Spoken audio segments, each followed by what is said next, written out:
Subscribe करें और bell दबाएं ताकि कोई खबर रह न जाए। थोड़ी सी बात करते हैं नैब के इदारे के हवाले से। उसकी साख पर क्यों बार बार सवालात उठाए जा रहे हैं और ये इल्ज़ाम बार बार अपोजिशन की जानिब से लगाया जाता है कि गिरफ्तारी होती नहीं है, पहले हुकूमती वज़रा ऐलान कर देते हैं फिर गिरफ्तारी हो जाती है।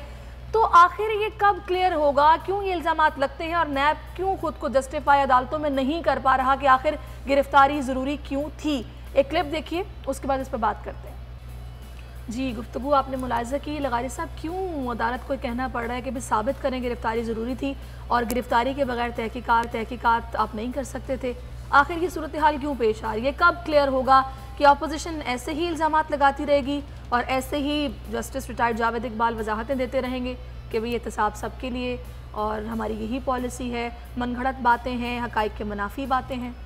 नहीं, हकीकत भी तो यही है ना। एहसन इकबाल ने कहा 5 सेकंड के लिए भी आकर किसी ने मुझसे एक सवाल नहीं पूछा है, कोई तफ्तीश नहीं की, कोई तहकीकात नहीं हुई, कोई बात भी नहीं हुई है, बस उठाकर आपने जेल में रख दिया। ये नैब का तरीक़ाकार है। नैब एक आला कार है हुक्मरानों का, जो सियासतदानों को रुसवा करने के लिए, बदनाम करने के लिए, उनको आवाम से दूर रखने के लिए, उन्हें परेशान करने के लिए, उनके बारे में उनके ख़िलाफ़ मनफी प्रोपेगेंडा करने के लिए आला कार के तौर पर इस्तेमाल होता है। और नैब की तश्कील से लेकर अब तक जो सबसे ज़्यादा इंतकामी कार्रवाइयाँ हो रही हैं वो अब हो रही हैं, और जिस तरह से गुज़श्ता 1-1.5 साल में हुआ है, मैं कहता हूँ कि इससे ज़्यादा बुरा कारकर्दगी जो थी वो नैब की कभी नहीं रही है। नैब ने सियासत को, भाई आप मुल्क कैसे चलाएंगे, आप किस तरह आगे बढ़ेंगे? आप जिन लोगों ने मुल्क चलाना है उनको आप रोज़ाना उनकी कैरेक्टर असैसिनेशन करते हैं, उनको रुसवा करते हैं। आप ऐसे इल्ज़ामात, फिर ऐसे लोग बैठ जाते हैं जो उठाकर जूते रखते हैं टेबल के ऊपर, कहते हैं कि जी लें इसको, इस बात को देखें, आप लोगों ने इसको चूमा और आपने दस्तखत किए हैं, आपने वोट दिए हैं आर्मी एक्ट में। इस तरह के लोग इल्ज़ामात लगाते हैं और फिर नैब गिरफ्तार भी कर लेता है। ये तरीक़ाकार है। ये तो कोई मेरा ख्याल में एक बदतरीन जो शक्ल होती है इंतकाम की, उसका नाम पाकिस्तान में नैब है। तो अब लगारी साहब, वो जो पर कुतरने की, नाखून तराशने की बातें हो रही थी, क़वानीन में तब्दीली की, वो मामला कहाँ तक पहुँचा है?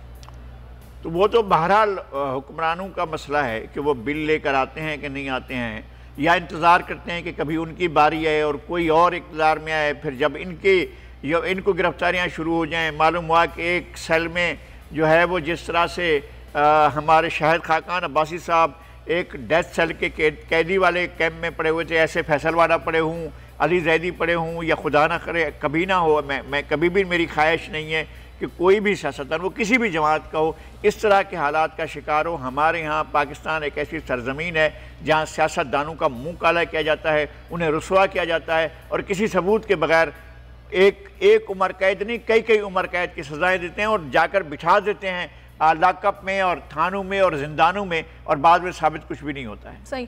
तो ये मुझे बताइएगा कि जो वज़रा बग़ैर किसी सबूत के इल्ज़ामात लगाते हैं, जैसे कि भी आपने गुफ्तगू में सुना भी कि नवाज शरीफ से बड़ा तो चोर एहसन इकबाल है, इसको पहले पकड़ना चाहिए था, इनको कोई पूछने वाला नहीं है कि गिरफ्तारी से पहले दावा कर देना कि भी एक और चोर पकड़ा जाने वाला है, बस कुछ दिनों की बात है, उसके बाद तो गिरफ्तारी भी अमल में आ जाती है, लेकिन कोई पूछता नहीं है। इनको कौन पूछेगा? कम अज़ कम इस बात से एक चीज़ तो साबित होती है ना, हम हवा में तीर तो नहीं चला रहे हैं ना, लेकिन जब ये साबित होता है कि वज़ीर एक दफ़ा बात करते हैं और उसके बाद नैब कार्रवाई करता है, खुशखबरियाँ या बुरी खबरें जो हैं वो सुनाते हैं वज़रा, फिर उसके बाद गिरफ्तारियाँ शुरू हो जाती हैं। मालूम हुआ एक लीडर गिरफ्तार हो गया, फिर दूसरा गिरफ्तार हो गया, वो कहे पहले देते हैं। अब राना सनाउल्लाह वो खुद फ्लोर ऑफ द हाउस में कह रहे थे कि जी मुझे गिरफ्तार कर लिया जाएगा।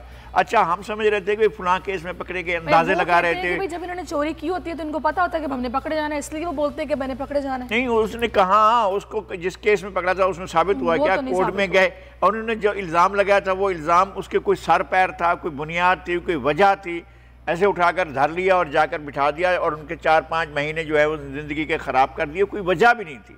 मतलब आपको शौक़ होता है कि आप लोगों को गिरफ्तार करें, आपके पास सबूत कोई नहीं होता है, आपके पास किसी किस्म का कोई एविडेंस नहीं होता, आपके पास कोई विटनेस नहीं होता है, आप हवा में तीर चलाते हैं, फुटेज मौजूद है, फुटेज मौजूद। अच्छा, फुटेज का मतलब मेरा ये थोड़ी था कि वीडियो मौजूद है, मैं तो फुटेज कह रहा था। अच्छा, अब हम लोगों को अब पता चला यार फुटेज और चीज़ होती है, वीडियो और चीज़ होती है, उनके पास चलें वो बता दें। मतलब ये हो गया कि अगला दौर अगर किसी और हुकूमत का आएगा तो फिर जो अभी आप बात कर रहे थे कि मैं नहीं चाहता, अल्लाह ना करे कि वो कभी मुझे इस तरह किसी वो सेल में पड़े नजर आए, तो फिर तो आगे फिर अगर तो इस इदारे को इसीलिए इस्तेमाल किया जा रहा है कि दबाव में लाना है, प्रेशराइज करना है, ब्लैकमेल करना है, तो फिर तुम आगे ये भी होता देखेंगे। अब तक तो यही हो रहा है ना, अब तक यही हो रहा है। और अच्छा, बहुत सी चीज़ें जो चीज़ें सामने आ गई, जो वीडियो चली थी चेयरमैन साहब की, उसका क्या हुआ हमें तो बताए ना कि भाई वो एक किस तरह से एक खातून के साथ क्या बिहेव किया गया, उनके शौहर के साथ क्या गया, उनके ऊपर किस तरह की चीज़ें बनाई गई और उनसे क्या तवक्कुआत थी।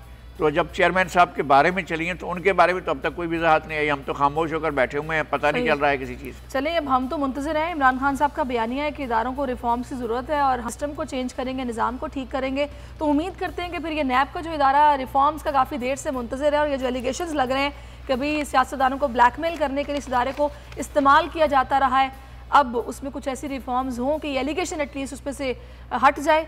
उनके बार बार चेयरमैन नैब को भी वजाहत देना पड़ती है और अदालतों में भी सवालात उठ रहे हैं और जस्टिफाई अभी तक नहीं कर पा रहे नैब वाले।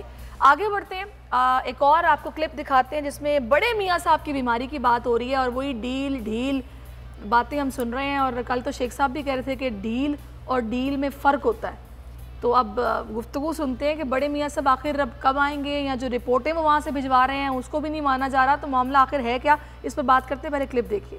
जी लगारी साहब, क्या वाकई सब स्क्रिप्टेड है? बल्कि मैं तो अंजुम से मुझे समझ में नहीं आ रही, वो कह रहे हैं कि कोई ये मिली भगत नहीं है, तो मेरे ख्याल में मिली जुली भगत है। मिली भगत नहीं है, ये मिली जुली भगत है।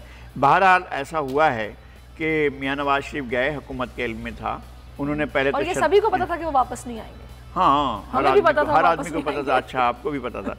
तो हम समझ रहे थे सिर्फ हमें पता है, या कामरान को पता था, या अंजुम रशीद को पता था। यह बात हर एक को मालूम थी। अब गली में जाएं, पाकिस्तान में कोई बच्चा खेल रहा होगा, उससे भी पूछें तो उनको मालूम था कि जी मियाँ नवाज शरीफ जा रहे हैं और अभी वो जल्दी वापस आने वाले नहीं हैं। और इस बात की हुकूमत को भी ख़बर है और उन्हें भी इल्म है इस बात का, और उनकी तरफ से भी यही तय हुआ है। बाकी ढोल बजाया जाएगा, तराने गाए जाएंगे, बातें बनाई जाएंगी, फैसल वाडा बोलेंगे, कोई और आकर बोलेंगे, ये बोलते रहेंगे। और जिस तरह से बैठे हो सदाकत अली अब्बासी साहब बड़ी सदाकत से भी काम लेते हैं, अब्बासी होने का भी फ़ायदा उठाते हैं, अली तो फिर अली हैं, तो ये सारा कुछ करते रहते हैं, तो ये उनका काम है। मैं ये समझता हूँ कि पाकिस्तान के अवाम को बेवकूफ़ समझाना जाए, वो अपने हालात में फंसे हुए हैं, बेवकूफ़ बिल्कुल नहीं है, वो एक एक चीज़ को जानते हैं। अच्छा, तो शेख साहब जो बोल रहे हैं कि ना मरियम ने जाना है ना नवाज शरीफ ने आना है और मौलाना साहब का तावीज़ उनके पास, मेरे ख्याल में शेख साहब की बुज़ुर्गी का आप एहतराम करना चाहिए। वो उस जगह पर पहुंच गए हैं जहां उन्हें हमने तो नहीं दिया है, ना हम दे सकते, ना हमारा ये मनसब है, ना हमारा ये काम है कि उनको विलायत का दर्जा दें। आज खुद बाज़ों में खुद बकलम खुद वो बन गए हैं, वो पेशीन गोयाँ करने लगे हैं। तो ठीक है, पेशीन गोयाँ यहाँ मंजूर वसान किया करते थे और उससे पहले पीर पगारा साहब करते थे। एक ज़माने में ग़ुलाम मोहम्मद लोंड खोर हुआ करते थे, कोई 50 साल पहले एक सियासतदान हुआ करते थे, हम उनकी पेशीन गोया सुना करते थे। तो अब ये इस तरह की पेशीन गोयाँ सियासी मैदान में चलते रहे। आजकल शेख तो मुझे यहाँ पर लगारी साहब जो बात समझ नहीं आ रही, आप समझाएंगे कि अगर सब स्क्रिप्टेड है, यहाँ पर ये डील मतलब उनके साथ अंजुम साहब के मुताबिक तो डील हो गई ना, फिर मुझे ये समझ नहीं आ रही कि सारे मामले में जब एक बंदे को इलाज की गर्ज से आपने बाहर भेजा तो यहाँ तो उसको अपना इलाज मुकम्मल करवा लेने दें। आप दरमियान में बोल रहे हैं कि भाई वापस आओ, अपनी मेडिकल रिपोर्टें भेजो, ये रिपोर्टें ठीक नहीं है, आप तो वहाँ पे घूम फिर रहे हैं, आप तो किसी अस्पताल में नहीं गए, सर्जरी कहाँ होनी है कुछ अता पता नहीं है। तो जब ये गई इस बुनियाद पे कि इलाज मुकम्मल करवाना है तो वो करवाने तो दें। आप फिर क्या कहना चाह रहे हैं कि वो इलाज नहीं करवा रहे? असल बात यह है कि मासस इस तरफ सोचने लगे कि इनकी हुकूमत की क्या कर दी है, तो डाइवर्जन करना है ना। लोग तो सवाल कर रहे हैं ना, लोगों को तो भूख लगी हुई है ना, लोग तो प्यासे हैं ना, लोगों के तो बच्चे बीमार हैं ना, इधर तो कोरोना आया हुआ है, उसकी दहशत अलग फैली हुई है, इधर तो चीज़ें महंगी हो रही हैं, ग़िज़ा की रोज़मर्रा इस्तेमाल की चीज़ें महंगी हो रही हैं, इंसानों के मसाइल बढ़ रहे हैं, बीमारियां बढ़ रही हैं, दवाएं महंगी हो रही हैं, सारा कुछ है।